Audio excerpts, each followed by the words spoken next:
বেশ কয়েক বছর আগেই বাবাকে হারিয়ে বেন স্টোকস আক্ষেপ নিয়ে বলেছিলেন, আমি ক্রিকেট ঘৃণা করি, কেনই বা করবেন না।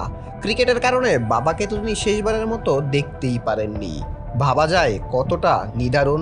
নিউজিল্যান্ডের ক্রাইস্টচার্চে বাবা শেষ নিঃশ্বাস ত্যাগ করেন ব্রেন ক্যান্সারে আক্রান্ত হয়ে, কিন্তু ছেলে হয়ে বাবার শেষ সময়টাই থাকতে পারেনি বেঞ্জামিন স্টোকস। কেননা সাউথ আফ্রিকার জোহানেসবার্গে তখন চলছিল টেস্ট ম্যাচ। টেস্টকে ঘৃণা করা সেই বেন স্টোকস ওয়ানডে ক্রিকেটকে বিদায় বলেছেন বহুত আগেই। আর কয়েক বছর পর হয়তো সব ধরনের ক্রিকেট থেকেই বুটজোড়াটা তুলে রাখবেন। ওয়ালটন এখন দেশের সীমানা পেরিয়ে পৌঁছে গিয়েছে 50টিরও বেশি দেশে। ওয়ালটন, ঘরে ঘরে বিশ্বজুড়ে। তবে ম্যানচেস্টারে আজ ভারতের বিপক্ষে যা করলেন তা তো মনে রাখা হবে অনেক দিন। টেস্ট ক্রিকেটে এক ম্যাচে সেঞ্চুরি ও 5 উইকেট নেওয়ার দুর্লভ এই কীর্তিতে নাম লেখালেন ইংলিশ অধিনায়ক। গ্যারি সোবার্স ও জ্যাক ক্যালিসের পর টেস্ট ইতিহাসে তৃতীয় ক্রিকেটার হিসেবে 7,000 রান এবং 200 নেওয়ার কৃতিত্ব এখন তার দখলে। ইংল্যান্ডের ইতিহাসে মাত্র চতুর্থ ক্রিকেটার একটি টেস্টে সেঞ্চুরি এবং 5 উইকেট নেওয়ার বিরল কীর্তি স্টোকসের এই নামের পাশে। 30 বছর পর গত বছরের 29 আগস্ট শ্রীলঙ্কার বিপক্ষে লর্ডসে এই রেকর্ডের 7 পান গ্যাস অ্যাটকিনসন। একই বছর ব্যবধানে এবার 7 পেলেন বেঞ্জামিন স্টোকসও। তাছাড়া ইংল্যান্ডের টেস্ট ক্রিকেটের 148 বছরের ইতিহাসে এমন রেকর্ড নেই আর কারো।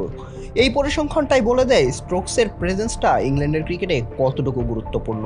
যখনই দলের তাকে দরকার, গুরুত্বপূর্ণ সময়, ক্রাঞ্চ মোমেন্ট, স্টোকস দেওয়াল হয়ে দাঁড়িয়েছিল, পারফরমেন্স করেছিল।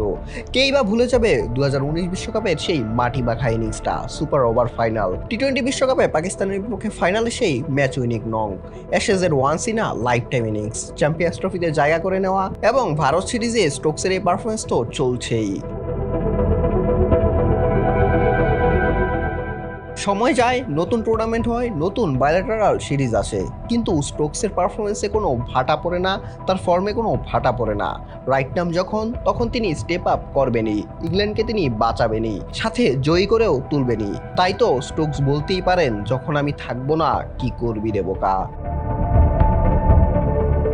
অঙ্কুর গোমেজ, বিডি আর্কাইভ স্পোর্টস।